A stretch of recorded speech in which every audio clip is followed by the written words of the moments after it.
이제 시간이 되었으므로 우리 다 같이 자리에서 일어나셔서 44장 찬송 부르시면서 성령 강림을 후 둘째 주일 낮 예배 시작하겠습니다.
우리의 마음과 욕망과 은밀한 것까지도 아시는 전능의 하나님, 성령의 감동으로 우리의 마음을 깨끗하게 하옵소서.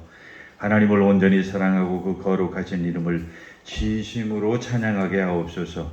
주 예수 그리스도의 이름으로 기도하옵나이다. 우리가 죄 없다고 하면 이는 자신을 속이는 것이요 진리가 우리 안에 있지 않기 때문입니다. 그러나 우리가 죄를 고백하면 신실하시고 의로우신 하나님은 우리의 죄를 용서하시고 모든 불의에서 깨끗하게 해 주십니다. 지난 한 주간 우리의 삶을 돌아보면서 각자 조용히 자신의 죄를 고백하는 시간을 갖겠습니다.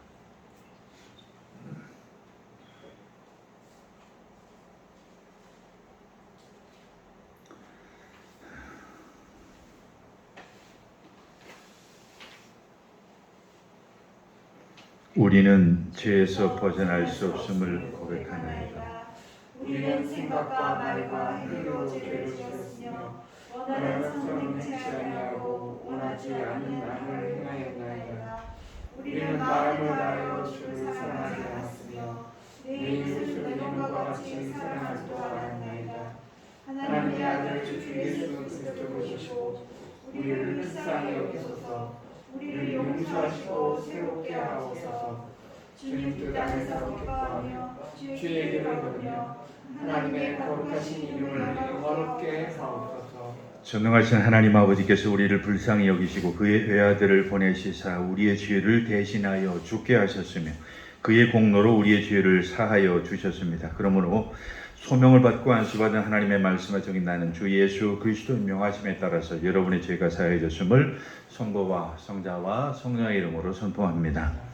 이제 자리에 앉으셔서 찬송가 뒤에 교독문 56번 같이 교독하시겠습니다. 교독문 56번 시편 128편의 말씀입니다.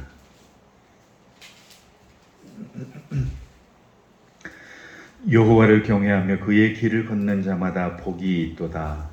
내 손이 추구한 대로 먹을 것이라. 내가 복되고 형통하리로다. 내 집 안방에 있는 내 아내는 결실한 포도나무 같으며 내 식탁에 둘러앉은 자식들은 어린 감람나무 같으리로다. 여호와를 경외하는 자는 이같이 복을 얻으리로다. 여호와께서 시온에서 내게 복을 주실지어다.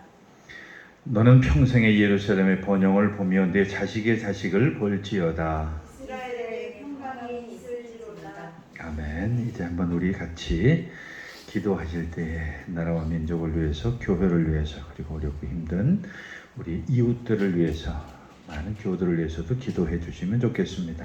기도하겠습니다.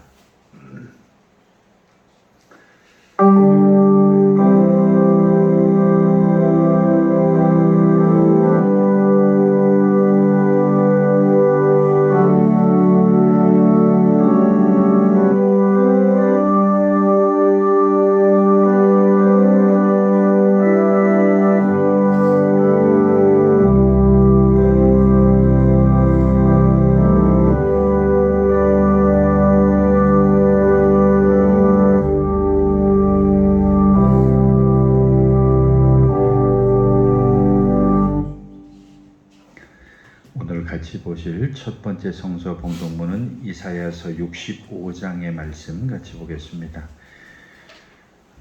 구약 성경 1047쪽에 있는 이사야서 1046쪽에 있는 이사야서 65장 1절로 9절까지 말씀입니다. 오늘의 사도서관문인 이사야서 65장 1절로 9절까지 있는 말씀을 우리 같이 읽겠습니다. 나는 나를 구하지 아니하던 자에게 물음을 받았으며 나를 찾지 아니하던 자에게 찾아냄이 되었으며 내 이름을 부르지 아니하던 나라에 내가 여기 있노라 하였노라. 내가 종일 손을 펴서 자기 생각을 따라 옳지 않은 길을 걸어가는 패역한 백성들을 불렀나니 곧 동산에서 제사하며 벽돌 위에서 분향하여 내 앞에서 항상 내 노를 일으키는 백성이라. 그들이 무덤 사이에 앉으며 은밀한 처소에서 밤을 지내며 돼지고기를 먹으며 가증한 것들의 국을 그릇에 담으면서 사람에게 이르기를 너는 내 자리에서 있고 내게 가까이 하지 말라. 나는 너보다 거룩함이라 하나니 이런 자들은 내 코에 연기오 종일 타는 불이로다. 보라, 이것이 내 앞에 기록되었으니 내가 잠잠하지 아니하고 반드시 보응하되 그들의 품에 보응하리라. 너희의 죄악과 너희 조상들의 죄악은 한 가지니 그들이 산 위에서 분향하며 작은 산 위에서 나를 능옥하였음이라. 그러므로 내가 먼저 그들의 행위를 헤아리고 그들의 품에 보응하리라. 여호와가 말하였느니라. 여호와께서 이같이 말씀하시되 포도송이에는 즙이 있으므로 사람들이 말하기를 그것을 상하지 말라. 거기 복이 있느니라 하나니 나도 내 종들을 위하여 그와 같이 행하여 다 멸하지 아니하고 내가 야곱에게서 씨를 내며 유다에게서 나의 산들을 기업으로 얻을 자를 내리니 내가 택한 자가 이를 기업으로 얻을 것이요 나의 종들이 거기에 살 것이라. 아멘. 오늘 사도서관문은 갈라디아서에 있는 말씀을 보겠습니다. 신약성경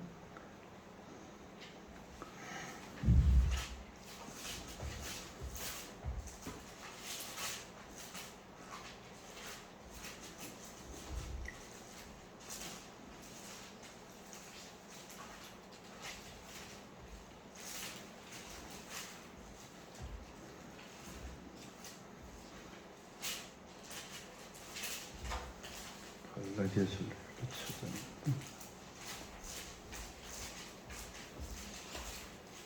예, 갈라디아서 3장 23절로 4장 7절까지 말씀입니다.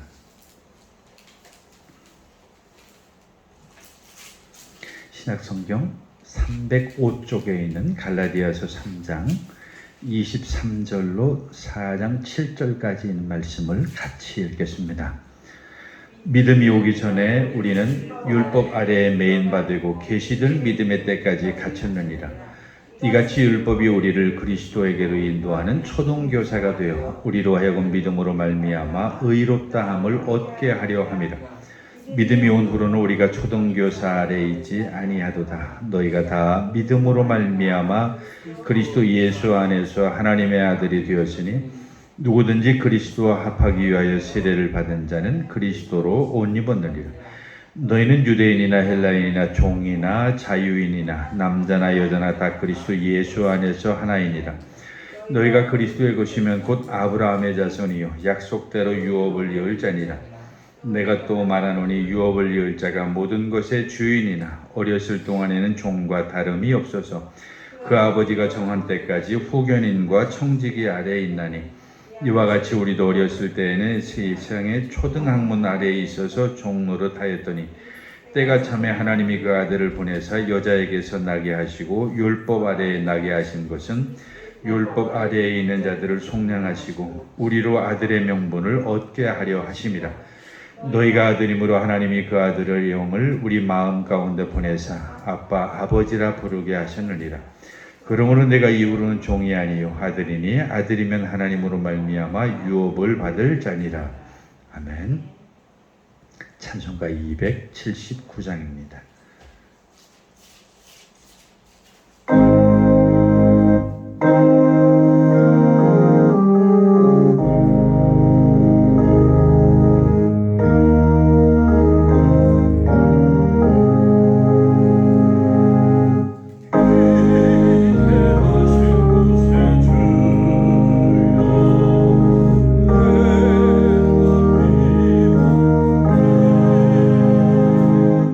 주여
말씀은 누가복음 8장에 있는 말씀 같이 보겠습니다. 누가복음 8장 26절로 39절에 있는 주님의 말씀을 펴시고 주님의 말씀을 듣기 위해서 자리에서 일어서시겠습니다. 오늘의 주님의 말씀인 누가복음 8장 26절에서 39절까지 말씀을 제가 대신 여러분들에게 읽어드리도록 하겠습니다. 그들이 갈릴리 맞은편 거라사인의 땅에 이르러 예수께서 육지에 내리심에 그 도시 사람으로서 귀신 들린 자 하나가 예수를 만나니 그 사람은 오래 옷을 입지 아니하며 집에 거하지도 아니하고 무덤 사이에 거하는 자라. 예수를 보고 부르짖으며 그 앞에 엎드려 큰 소리로 불러 이르되 지극히 높으신 하나님의 아들 예수여, 당신이 나와 무슨 상관이 있나이까? 당신께 구하노니 나를 괴롭게 하지 마옵소서 하니, 이는 예수께서 이미 더러운 귀신을 명하사 그 사람에게서 나오라 하셨습니다. 귀신이 가끔 그 사람을 붙잡음으로 그를 쇠사슬과 고랑에 매어 지켰을 때 그 맨 것을 끊고 귀신에게 몰려 광야로 나갔더라. 예수께서 내 이름이 무엇이냐 물으신즉 이르시되 군대라 하니 이는 많은 귀신이 들렸습니다.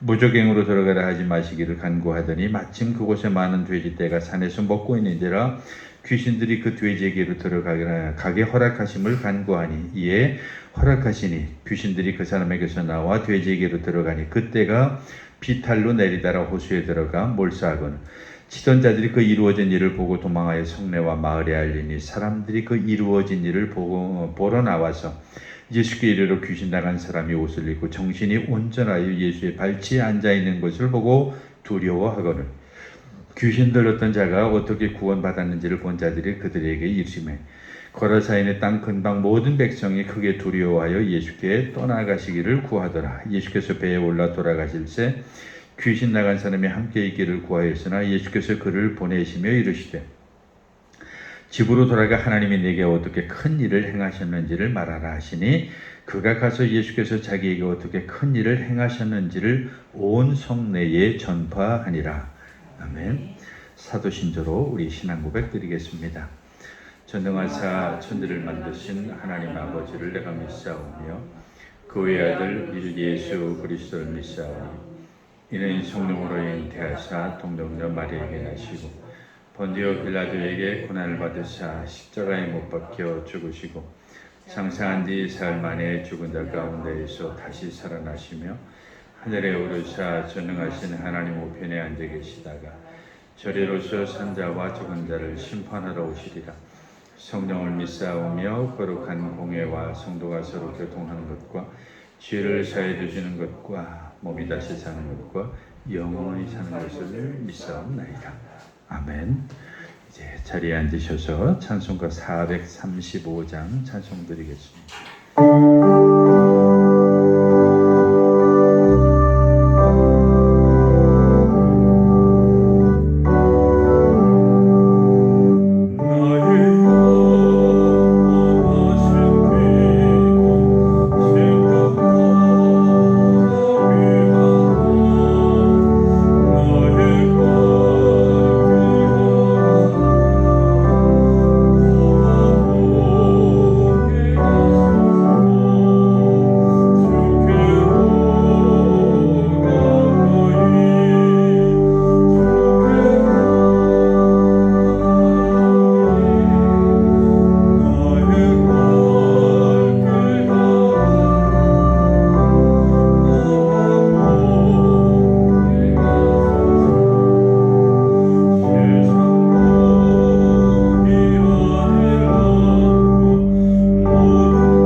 하나님 아버지와 우리 주 예수 그리스도로부터 오는 은혜와 평강이 오늘도 여러분과 함께 하시기를 간절히 축원합니다.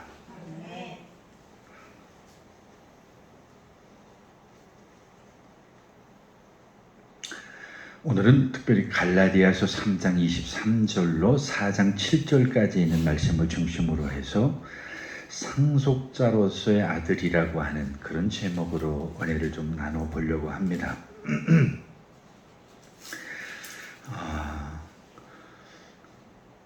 오늘 첫 번 그 23절 이렇게 시작을 하죠. 믿음이 오기 전에 우리는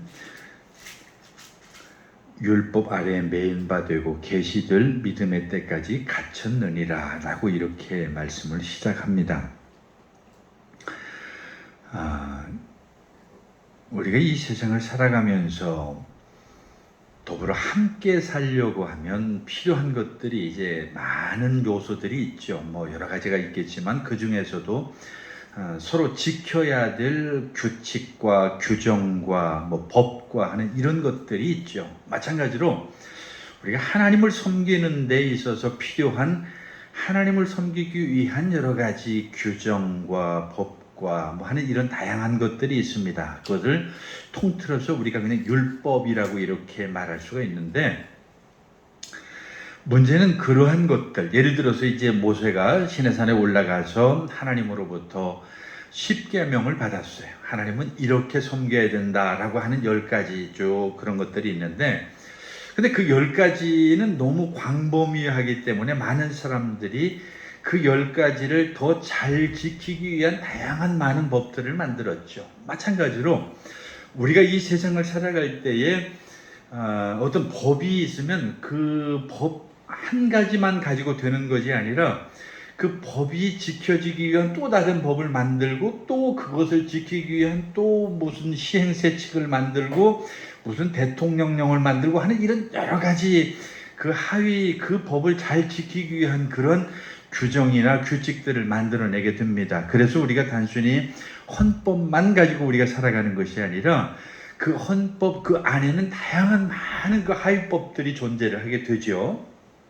그런데 그런 법들이 너무 많아지다 보면 나중에는 우리가 그 법에 예속되게 돼요.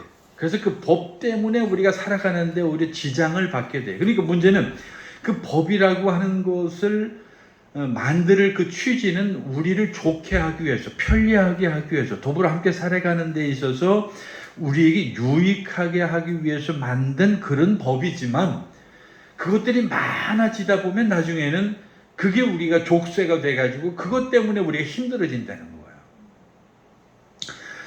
거예요. 예수 믿는 것도 마찬가지죠. 우리가 사실 하나님을 믿는 게 뭐 이것저것 필요한 게 뭐가 있겠어요?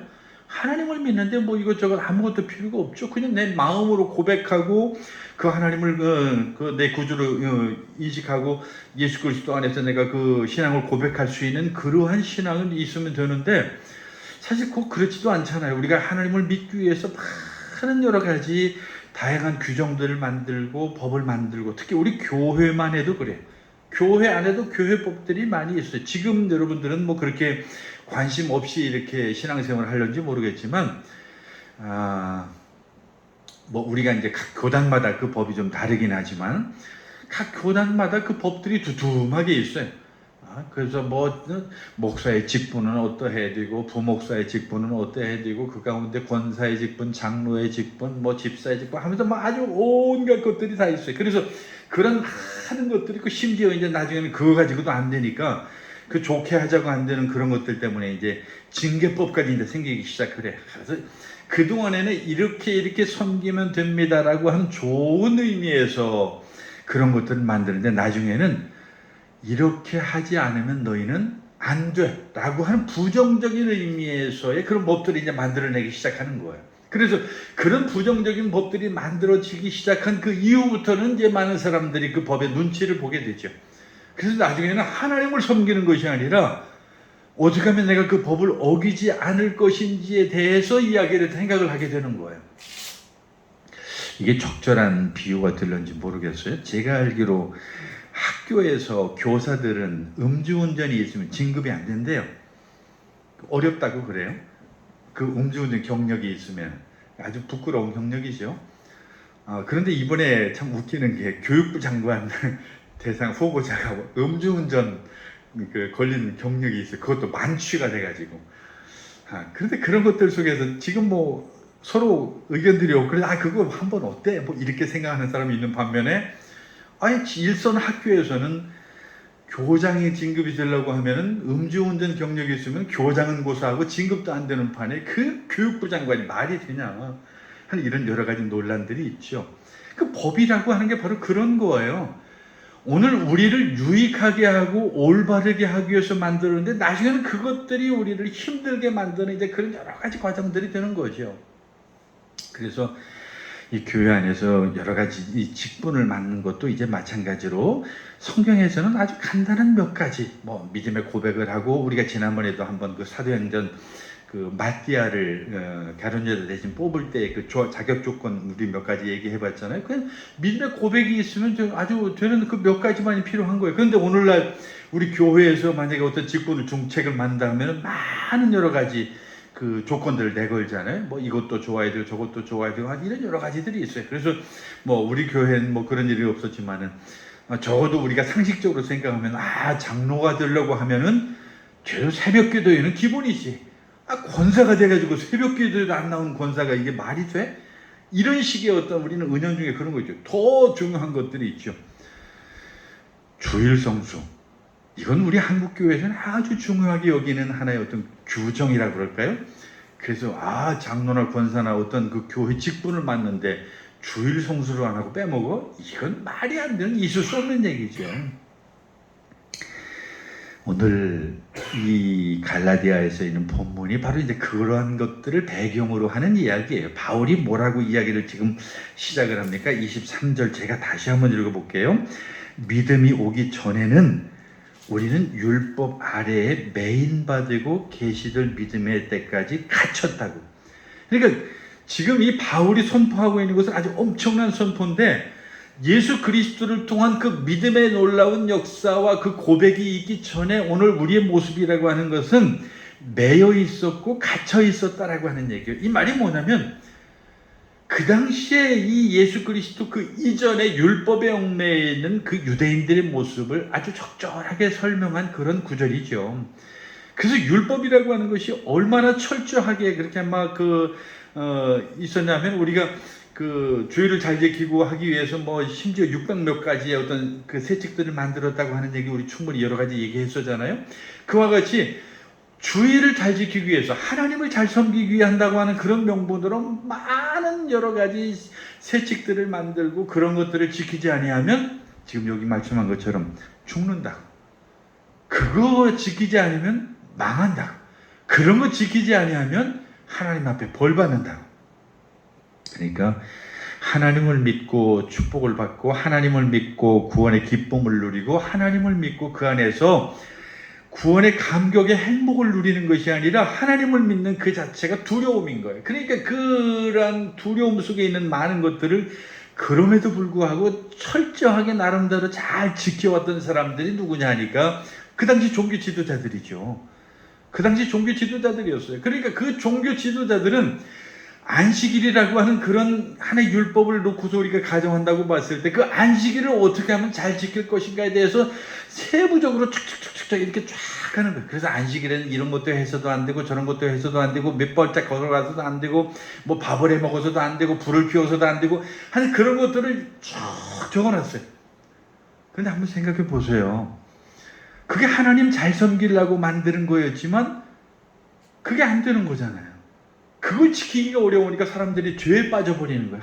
그러니까 죄의식에 사람들이 사로잡혀가지고 그냥 나는 죄인입니다라고 하는 그 생각이 완전히 움츠러들어가지고. 근데 우리 한국 교회가 상당히 그런 면에서는 자유롭지 못한 그런 면들이 좀 있죠. 왜냐하면 아무래도 우리 한국 교회가 선교에 들어온 그 여러 가지 루트를 살펴보면 좀 보수적인 어떤 그런 사고 속에서 그런 교단들이 우리 한국 선교를 했기 때문에 우리 한국에는 좀 그런 경향들이 좀 강한 경향이 좀 있죠. 그래서 근본주의적인 요소들이 좀 많이 있습니다. 그래서 그런 것들이 마치 그렇게 되어져야 되는 것이냐 이렇게 해서 너무 율법에 얽매이는 그런 모습들을 많이 보였죠.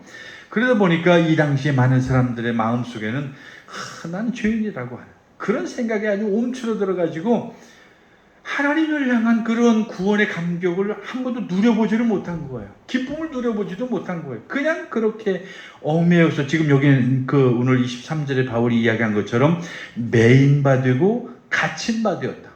철저하게 그냥 그 안에서 매인 바 되고 갇힌 바 된 그런 삶을 살아갔던 것이 바로 그 당시 사람들이었고, 그리고 또 그러한 삶의 모습들을 오늘날 많은 그리스도인들 속에서 찾아볼 수 있는 게 바로 그런 모습들이라고 하는 것이죠. 그러니까 예수 믿고 즐겁고 기뻐야 되는데 예수 믿고 맨날 죄의식 속에서 살아가는 그게 무슨 즐거움이고 무슨 기쁨이겠어요? 안 되는 거죠. 그때 오늘 24절 이하에 이제 바울이 아주 놀라운 소식을 전하게 됩니다. 24절 제가 읽어보겠습니다. 이같이 율법이 우리를 그리스도께로 인도하는 초등교사가 되어 우리로 하여금 믿음으로 말미암아 의롭다함을 얻게 하려 함이라.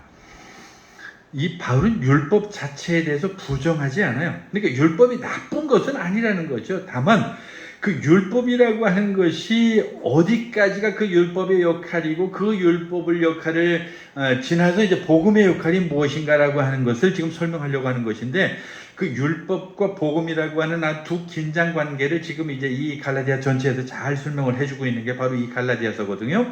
그래서 그 율법이라고 하는 것은 그냥 우리에게 나쁜 것은 아니고, 여기 지금 24절대로 하면 초등교사라고 이렇게 번역을 했는데, 전에 이 개혁판이 나오기 전에는 몽학선생이라고 이렇게 그 번역을 했었어요. 그리고 지금 초등교사라고 했는데, 이 초등교사라고 하는 말보다도 다른 성경에서는 뭐 개인교사라고 번역한 성경도 있고 후견인이라고 하는 그런 그 번역한 것도 있고 뭐 다양하게 번역을 해놨더라고요. 이게 무슨 그 헬라 말이냐면 그 페다고고스라고 하는 헬라 말인데, 이게 그 말뜻의 의미는 그런 거예요. 우리말 이 개정판도 지금 제가 보기에는 번역이 조금 문제가 있습니다. 초등교사라고 이렇게 번역하기보다는 차라리 후견인, 뭐 내지는 보호자, 뭐 이런 식으로 번역을 하는 쪽이 더 나을 뻔했다라고 하는 생각이 들어요. 왜냐하면 그 단어 자체가 의미하는 것은 그런 거예요. 그 옛날에 그 당시에 그 이제 예수님 당시죠.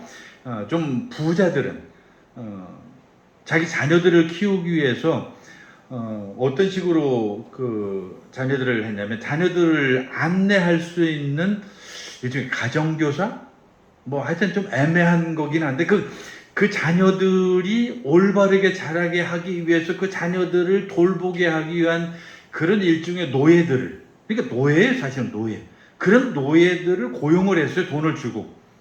그래서 그 자녀들이 그러니까 선생은 아니에요. 선생이라고 하는, 여기서 지금 초등교사라고 하는 표현을 썼는데 사실은 교사라고 표현하기는 좀 그런 사람이고, 어쨌든 그런 사람으로서 돈 주고 고용을 해서 그 자녀가 교사한테, 예를 들어서 지금 우리도 그렇잖아요. 어렸을 때라면, 지금도 많이 그런 현상들이, 부자들 같으면은 그러한 사람을 고용해서 학교에 데려다 주고 학교에 데려오고, 그리고 그 아이가 바르게 자랄 수 있도록 지도해주고 하는 그런 일을 담당하는 사람이 바로 이제 초등교사라고 번역되어진 것이고, 몽학선생이라고 옛날에 번역되어진 것들이 그런 것들인데, 바로 율법의 역할이라고 하는 것이 그런 거라는 거예요. 그러니까 율법이라고 하는 게 전혀 쓸모없는 것이라기보다는 그렇게 안내하고 인도하고 올바른 곳으로 이끌어주는, 그러니까 그게 율법이 나쁜 것은 아니죠. 오늘 우리가 어떤 규정들이나 법들이 우리가 가만히 생각을 해보면 그 법이 없다고 생각해 보세요. 우리 사회가 얼마나 혼란스럽겠어요? 교회도 마찬가지죠. 교회법이 없다고 한다면 뭐 그 혼란이라고 하는 건 말할 수 없겠죠. 그러나 그러한 것들이 우리를 얽매어 버린다거나 그러한 것들이 도를 지나쳐 버리면 우리가 그 노예가 돼 버리는 거예요. 거기에. 그러나 그 자체만으로 본다고 한다면 그 율법이 우리를 올바르게 인도하는 데는 그게 좋은 역할을 하는 거죠. 그래서 예수님과 어떤 그 유대 지도자들과의 관계 속에서 갈등도 바로 그런 것들이었죠. 유대 지도자들은 그것을 문자적으로 그걸 지키고 싶어 했어요. 예를 들면 예수님의 제자들이 오늘 가다가 밀을 까불러 먹었어요. 그런데 밀을 까불러 먹는 저거 일하는 거거든요. 일종의 방아를 찢는 것도 되는 거고 곡식을 찢는 거니까요. 그러니까 저거 보라고. 지금 오늘 안식일인데 저렇게 일을 하고 있다고 비난을 했죠. 그때 예수님께서 하신 그 유명한 말씀이 있죠. 뭐라고 말씀하세요? 안식일이 누구를 위해서 있다고요? 사람을 위해서 있다. 안식일이 누구를 위해서 있는 거예요? 누가 주인공이에요? 그 안식일이 주인공이 아니라 사람이 그 안식일을 위해서 있는 것이 아니라 그 안식일은 바로 우리 사람을 위해서 있는 것이에요. 안식일이 생겨나게 된 그 원인이 뭐라고요? 하나님께서 이걸 창조하시고 마지막 날에 안식하셨다라고 하는 그것을 기억하기 위해서 안식일을 지키는 것인데, 사람을 위한 그 안식일이 나중에는 그 안식일을 위해서 사람이 얽매여 버리는 그런 일이 되었다고 한다면 그건 주객이 전도된 잘못된 것이라고 이렇게 설명을 하고 있죠. 그래서 오늘 바울도 마찬가지로 율법이라고 하는 것이 그 자체가 나빠서 그런 것이 아니라 그 자체는 옳은 것으로 인도하는, 이게 선생님께로 인도해주는 그 몽학선생, 초등교사처럼 이렇게 안내자로서의 역할을 하지만 거기까지라는 거예요. 그리고 거기 그 이후에 그 넘어서는 것은 바로 복음의 역할이라고 하는 그런 얘기를 하죠. 거기 25절 보니까 믿음이 온 후로는 우리가 초등교사 아래 있지 아니하도다. 그 말은 그동안에는 그 몽학선생 밑에서 율법 아래 살았지만 이제 우리가 예수 그리스도라고 하는 그분을 향한 그 믿음이 온 그 이후에는 그 믿음으로 말미암아서 우리의 삶이 변화가 되었다. 근데 그 변화가 뭐냐라고 하는 게 오늘 제일 중요한 핵심적인 구절이 바로 거기 26절입니다. 26절이 오늘 아주 중요한 구절인데요. 한번 읽어보겠습니다. 너희가 다 믿음으로 말미암아 그리스도 예수 안에서 하나님의 아들이 되었다. 이게 오늘 이 본문의 핵심 중에 키워드죠. 너희가 다 뭐가 되었다? 아들이 되었다. 이 말은 과거에는 노예, 그 몽학선생 같은 건 노예적인 삶을 살았어요. 율법에 얽매여서 그 율법 아래 살았던 그런 사람들이라고 한다면 이제는 그 자유함 속에서 그 율법을 벗어난, 이제는 예수 그리스도 안에서 한해 어떤 그 얽매인 삶이 아니라 아들로서의 신분이 바뀌어졌다는 거예요. 이게 어마어마한 거예요. 아들로서의 신분이 바뀌었다. 여러분 말씀 기억하시죠? 자녀이면 곧 후사라고. 우리가 어떤 내가 재산을 가지고 있어요. 내가 많은 재산을 가지고 있다고 한다면 그 많은 재산을 내 자녀에게 주죠. 근데 여기서 지금 여러분 혹시 좀 오해하지 말아야 될 것은 아들이 되었다라고 하는 게 그러면 나는 딸인데 이건 여기 해당 안 되나? 이런 의미는 아니에요. 그러니까 여러분들이 그런 성경에서 그 문자적으로 그렇게 이해하시면 안 되고, 어쨌든 이제 하나님 안에서 자녀가 되었다라고 하는 거예요. 그러니까 율법의 노예의 신분이 되었다가 이제 하나님의 자녀의 신분으로 옮겨졌다는 거예요. 그 믿음으로 말미암아. 그래서 오늘 우리의 신분이 과거에는 율법의 노예였다고 한다면 이제는 하나님의 자녀로서의 삶이 되어졌다라고 하는 것인데, 이게 얼마나 크고 놀라운 것이냐는 것이죠. 그러니까 이제 과거의 어떤 그런 율법에 얽매였던 삶에서 벗어나서 이제는 정말 하나님 안에서 자녀다운 삶을 살아갈 수 있는 그런 우리가 되어졌다라고 하는 그런 말씀을 우리에게 전해주고 있는데, 이게 왜 중요하냐면 과거 그 율법의 역할이라고 하는 것이 바로 그런 것들이었다고 했죠. 바로 우리를 얽매이고 옥죄고 하는 이런 것들이었다고 한다면 이제는 그 안에서 우리가 하나님 안에서의 하나님의 자녀, 아들이 되었다라고 하는 것인데, 아들이 되었다라고 하는 것은 하나님의 축복을 그대로 받아 누릴 수 있는 그런 내 직계 상속자가 되었다라고 하는 그런 의미가 되는 거죠. 상속자가 되었다라고 하는 의미, 이게 어떻게 설명을 해야 될지 모르겠어요. 상속자가 되었다라고 하는 것처럼 크고 놀라운 소식은 우리에게 없잖아요. 하나님이 내 아버지라고 하는데 그보다 더 놀라운 게 어디 있어요? 하나님이 내 아버지고 그 아버지가 나에게 많은 축복을 주시겠다라고 하는데, 이제는 정말 그 하나님으로부터 아들이라고 하는 지위를 가지고 하나님의 축복을 누릴 수 있는 그런 위치가 되어졌다는 거예요. 이 말은 다른 말로 하면, 여러분, 아브라함이 우리가 이야기를 할 때, 우리 베델 공부할 때도 늘 강조하는 것 중에 하나님의 아브라함을 통해서 약속한 것이 있어요. 내가 너에게 큰 땅과 그리고 민족을 이루게 하겠다. 그리고 하나님께서 이 아브라함에게 약속하신 게 또 놀라운 약속이 있는데, 내게 복의 근원이 되게 하시겠다. 그래서 너로 하여금 복의 근원, 복의 통로가 되게 하겠다. 축복의 통로가 되게 하겠다라고 하는 이런 말씀으로 약속을 하나님이 하셨죠. 그래서 하나님께서 그 아브라함을 통해서 실제로 그렇게 보여주셨고 그러한 모습을 우리에게 여기까지 이르게 하셨는데 그 야곱의 축복이라는 CCM 참 오래 우리가 안 불러서 제가 좀 가물가물했는데 그 가사에 바로 그런 내용이 나죠. 정말 하나님께서 오늘 우리를 그 축복의 통로로 삼으셨다는 거예요. 즉 아들로서 그 축복의 통로를 삼으시고 우리를 통해서 하나님의 살아계신 것과 하나님의 능력과 그리고 하나님의 어떤 분이신 것을 우리를 통해서 알게 하셨다는 거예요. 근데 이게 말로 설명되어지는 것들이 아니고요. 저는 오늘 우리 삶 속에서 그런 것들이 보여졌으면 좋겠다 싶어요. 그래서 여러분들이 정말 뭔가 내가 이루었다? 아니면 뭔가 내가 어떤 것을 얻었다? 한 이런 것들이 있으면 정말 우리가 교만해서는 안 되는 이유가 바로 그거예요.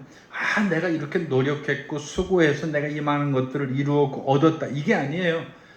하나님께서 나에게 이렇게 많은 축복을 주셔서 내가 이렇게 결과를 가져왔다.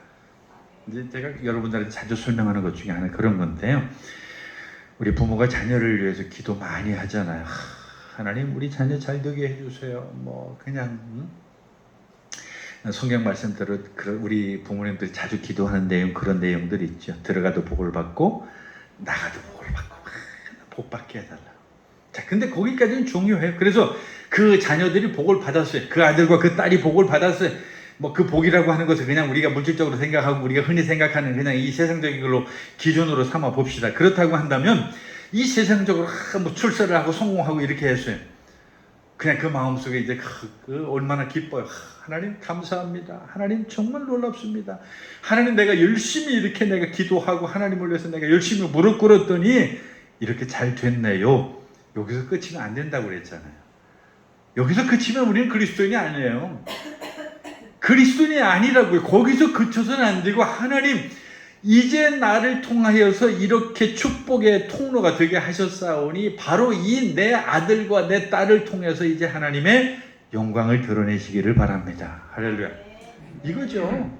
하나님께서 그 영광을 받으시고 하나님께서 바로 내 아들과 내 딸을 이렇게 만드신 게 하나님이니까 그 하나님이 내 아들과 내 딸을 통해서 이제는 하나님의 복음이 전해지고 하나님의 살아계신 것이 많은 사람에게 보여지고 그리고 하나님의 능력이 바로 그것을 통해서 보여지는 거예요. 그래서 복음이라고 하는 것은 그냥 전도지 내밀면서 예수 믿고 복 받으세요라고 하는 이게 아니라 예수 그리스도 안에서 오늘 우리의 삶이 그런 모습으로 변화되고 그렇게 되어짐으로 말미암아 그것을 보는 예수 안 믿는 사람들이 정말 하나님이 살아계시는 거라고 하는 것을 우리를 통해서 보는 거죠.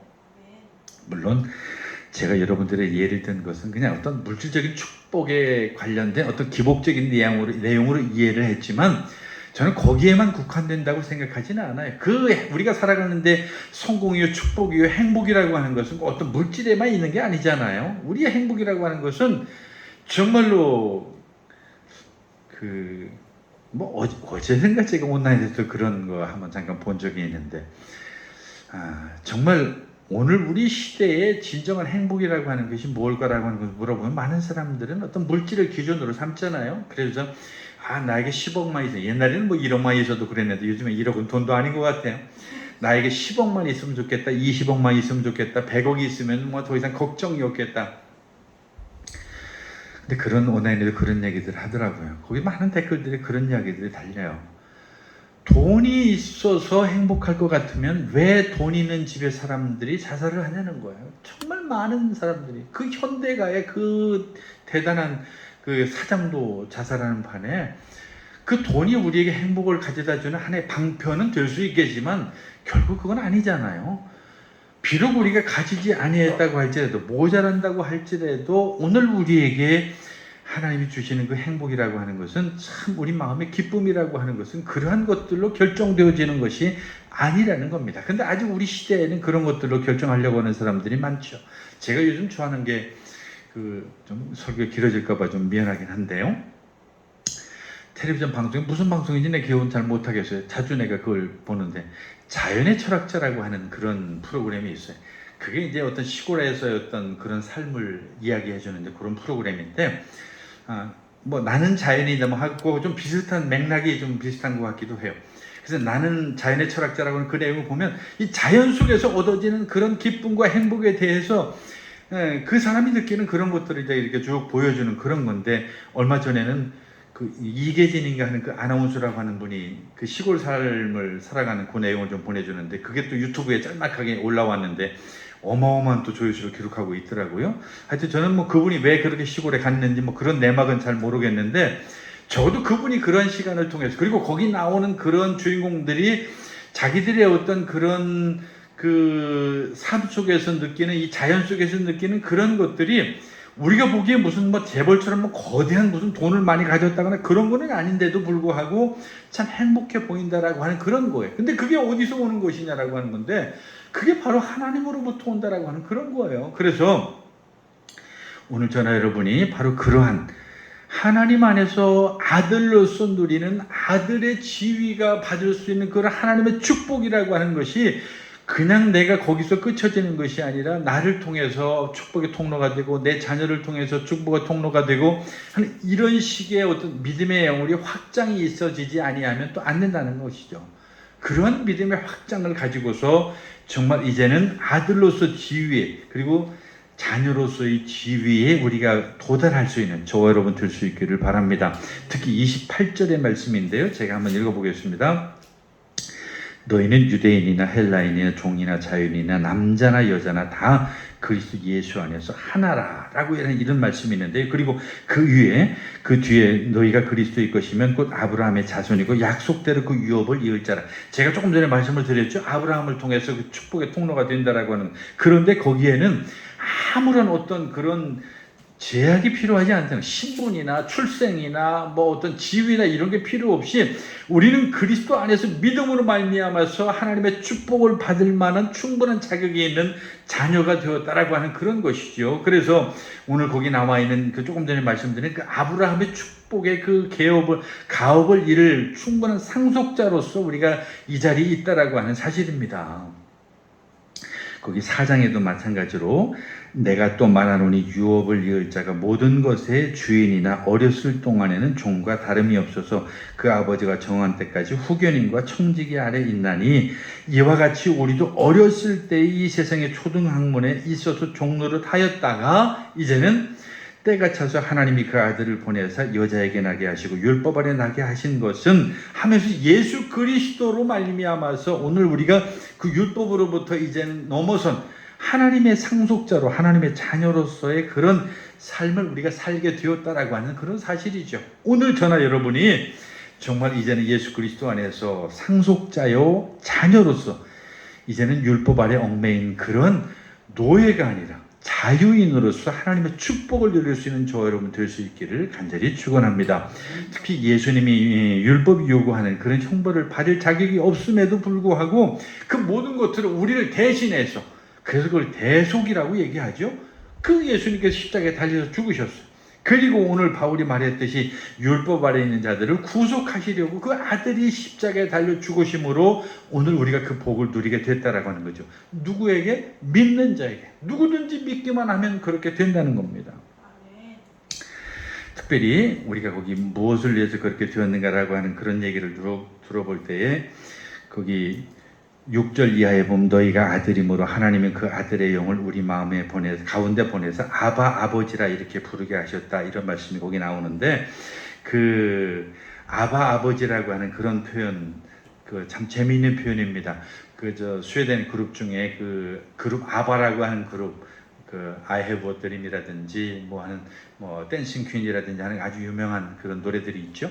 하여튼 그 그룹 이야기도 하면 재미있는 이야기들인데, 어쨌든 우리가 아버지를 아버지라고 부를 수 있게 되었다라고 하는 것이 얼마나 놀라운 축복인가라고 하는 그런 사실입니다. 이제 예수 그리스도 안에서 이제 저나 여러분이 바로 아들이 되고 딸이 되고 자녀가 되었다라고 하는 이 사실 하나를 분명히 안다고 한다면, 이 세상에서 우리가 좌절할 일도 없고 낙심할 일도 없고, 그리고 이 세상에서 뭐 그렇게 대단하게 부러울 것도 없는 그런 삶을 살아갈 수 있게 된다라고 하는 것이죠. 오늘 저나 여러분의 아버지 되시는 그 하나님을 통해서 그 하나님이 아브라함을 통해서 약속하시고 그리고 오늘 성경을 통해서 우리에게 약속하신 것처럼 예수 그리스도 안에 그 놀라운 자녀로서의 축복을 누리는 저 여러분 될 수 있기를 간절히 축원합니다.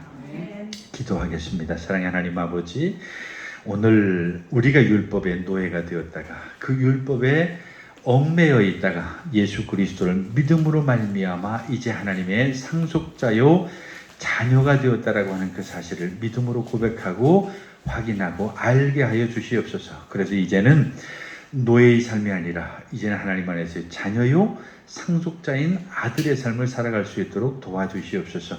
예수님의 이름으로 기도하옵나이다. 아멘.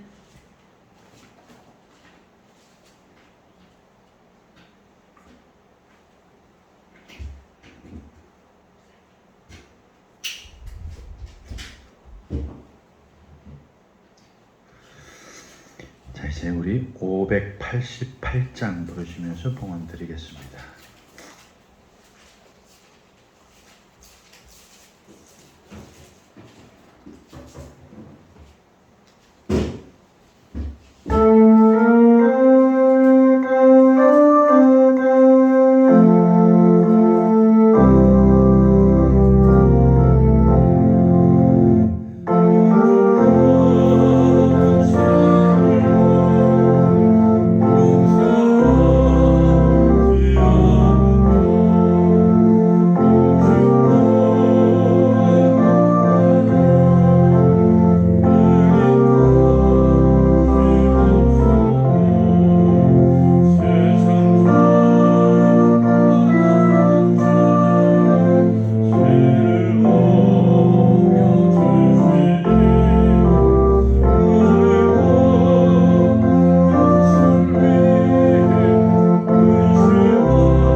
아버지, 오늘 우리가 하나님의 귀한 말씀 안에서 믿음이 없던 그때에 율법 아래서 노예와 같은 그런 삶을 살다가 이제 주님 안에서 믿음으로 말미암아 상속자요 아들인 것을 알았사오니 이제 이 땅에 살아가는 동안 아브라함을 통해서 약속하셨던 그 놀라운 축복의 통로가 되게 하시고 복의 근원이 되게 하시고 하나님의 귀한 영광을 드러내는 우리의 삶이 되게 하여 주시옵소서.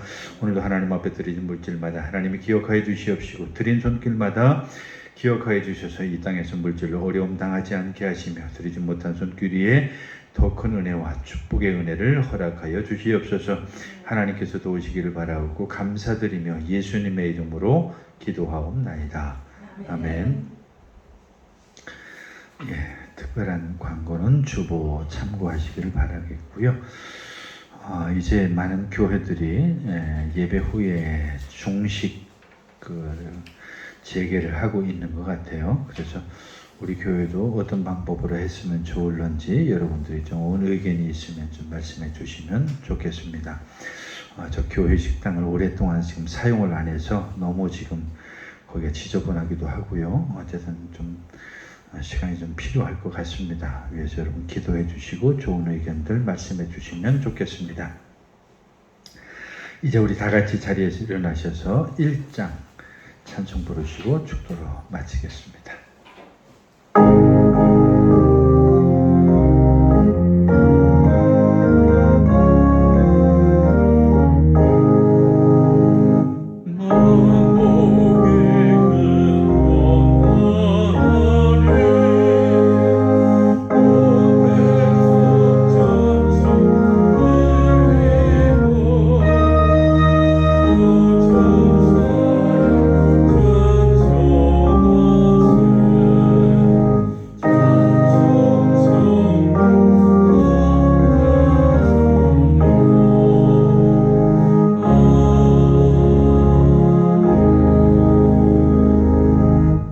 이제는 우리 주 예수 그리스도의 크신 은혜와 하나님 아버지 극진하신 사랑과 성령의 감동 감화 교제 교통하심이 이제는 율법의 노예가 되지 않고 복음의 참 뜻을 이해하고 그 가운데에서 상속자요 자녀인 것을 깨달아서 이제 하나님의 축복의 통로의 삶을 살기 원하는 사랑하는 모든 성도들 머리 위에 이제부터 영원까지 함께 하시기를 간절히 축원하옵나이다.